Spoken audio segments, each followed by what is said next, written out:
Some people tap their feet, some people snap their fingers, and some people just sway back and forth. I just sort of do them all together, I guess. And now here is Elvis Presley. I got news for you, baby. So excited, I can't wait. I think Presley was a star. Well, heard the news. Oh, he's such a sexy person. He will always be the king no matter what.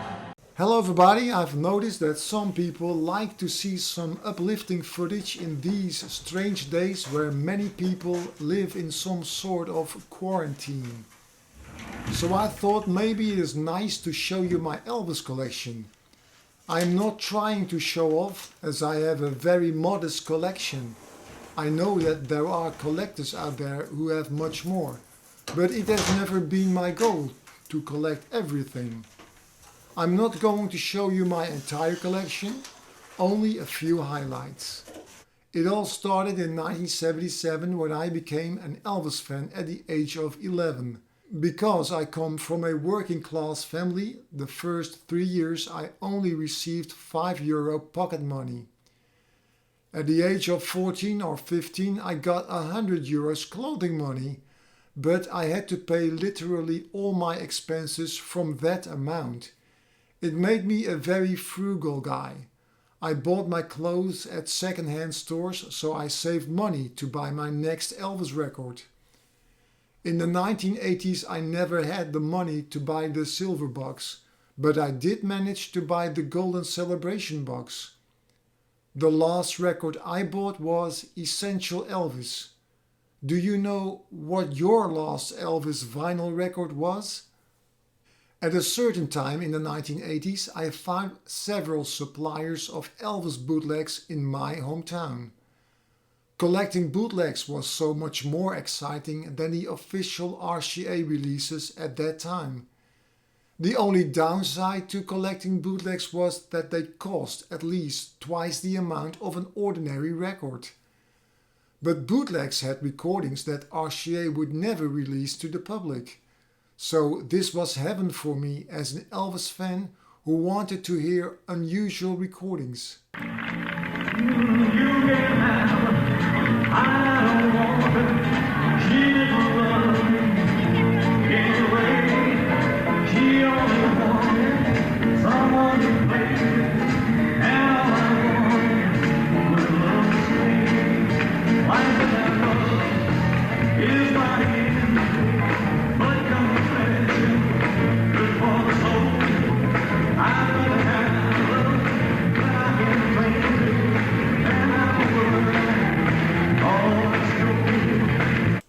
And then came the CD.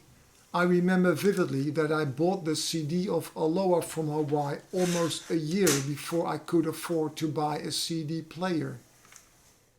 It may come as no surprise that I started buying my entire record collection again, but this time on CD.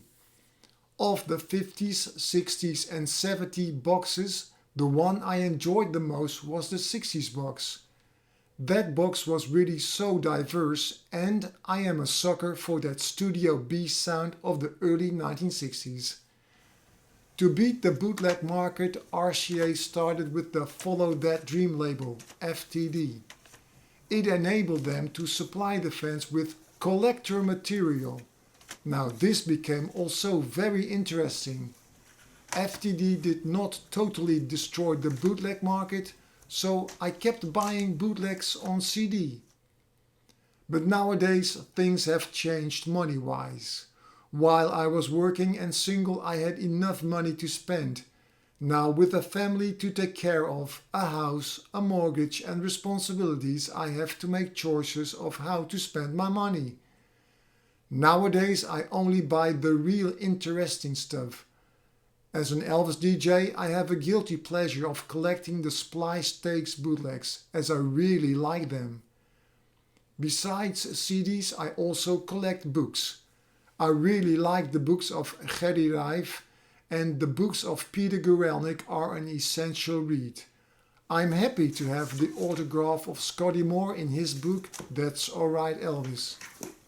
The book that revealed the most in my view is The Death of Elvis by Thompson and Cole. If you can lay your hands on a copy, then buy it.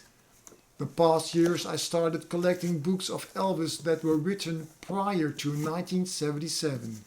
Then also came the moment I took a serious interest in collecting original Elvis movie posters. I like It Happened at the World's Fair because of the distinctive 60s lettering. I've got the window card, the one sheet and the 40 by 60 inches version. My most expensive item in my entire Elvis collection is in this same frame, but it is hidden behind the poster. I happen to have an original 40 by 60 inches movie poster of GI Blues. I bought it on eBay from a lady in the UK. She had it folded in her possession for many years and I had it totally restored. The poster is super rare. It is my estimation that there are approximately 5 other copies out there in the world. If you happen to have one, then please contact me. Also contact me if you happen to have the 40 by 60 inches version of Blue Hawaii. Hello everybody! This extra video was made by me to soften your stay in quarantine. Now that I've shown you a little part of my collection, I'm really curious about your collection. Would you be so kind to answer these 3 questions? What was your last Elvis vinyl record? What was your first CD? And 3, what is your most precious Elvis item? And that doesn't have to be money related at all. It can also be an item with a great story attached to it. Leave your reply in the comments below. Stay safe. The video continues and wait for the punchline. Goodbye. Elvis also inspires me in my choice of clothing. I bought this suede jacket as it resembles the suede jacket that Elvis wore at the $1 Million Quartet meeting. The last jacket I bought was this leather jacket that reminds me of the jacket that Elvis wore in the Roustabout movie. But there is only one thing that is not Elvis in my life, and that is my set of wheels. Elvis rode his Harley Davidson through Memphis in his leather jacket. But I ride my bicycle in Holland.